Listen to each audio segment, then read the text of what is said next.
So apparently, a lot of people are interested in what I'm reading, and I thought I'd post a little summary of something that I love at the moment. Neil Hoyne's book, Converted. Neil is a chief measurement officer, I think is his title at Google. Just a really, really nice guy, and I don't know Neil, but I've read enough about what he's posted that it made me interested in this book. It comes at the world of customer expectation and customers' potential, really, from a marketing perspective. Lots of data, and he talks about his insights at Google. But what I find most interesting are the behavioral science insights. And I think a lot of what is probably most poignant about these is that we can take them and apply them to our work outside, frankly, of marketing and consumers. So the book, it's a great, easy read, nicely structured. I've put a couple of my sort of key takeaways here.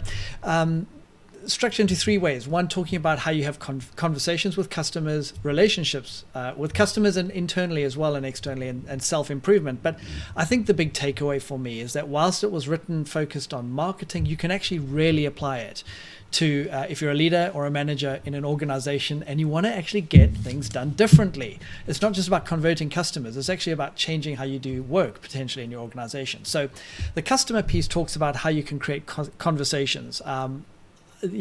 Conversations with customers, but as you translate these principles into conversations with employees, he has a few principles, like starting simple. Number one, we all have a decision fatigue. If you start putting too much out there, which so many teams do, so many organizations do, employees get confused. There's just too much to focus on.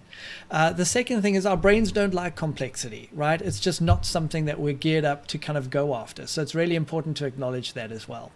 The second thing that he kind of talks about that I really like is this idea of asking questions, being able to kind of not just assume that you have all the answers, which I think is very, very important.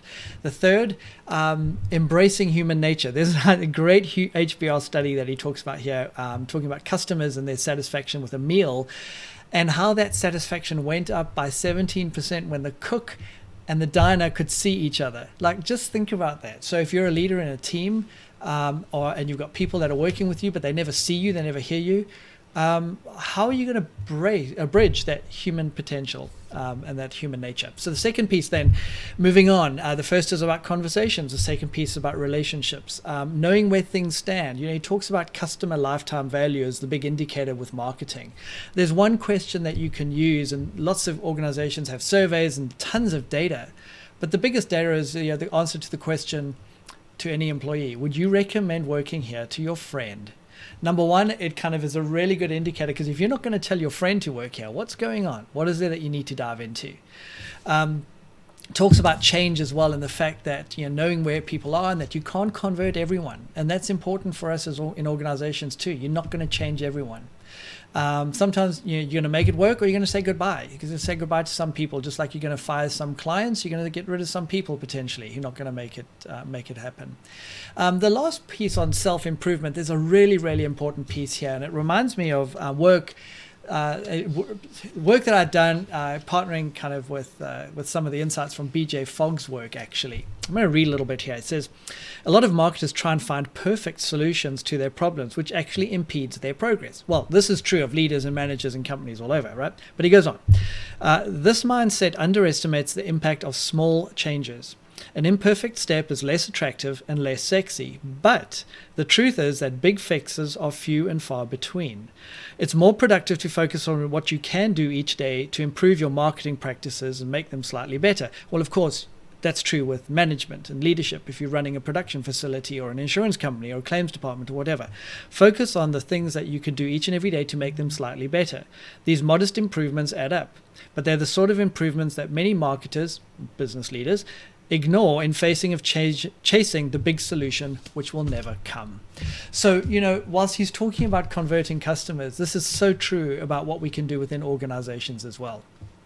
Read the room, get your cards on the table, be honest, talk about the things that everyone wants to talk about but no one's talking about if you want to make progress. Honor the promises that you make. Don't make promises that you can't keep. The last point that I kind of had a bit as a big takeaway is this idea of rewarding ideas and not results. Really, really important. All too often we see we're going to celebrate a great success or we've had a great innovation. Let's not celebrate the great innovation only. Let's celebrate the 400 ideas that happened before you had the great innovation. Because if you're setting the expectation that what gets celebrated is the thing that wins, no one's going to take a risk if they're not sure it's going to win. And that way you'll never get ideas. So bottom line is, I just think this book is great. I think it's terrific. I think Neil has brought together some incredible research, his insights from what they've done, what he's done at Google, working with so many clients. And of course, you could use this for marketing, but equally, we can use it for transforming organizations. So hope you found that helpful. Let me know what you think.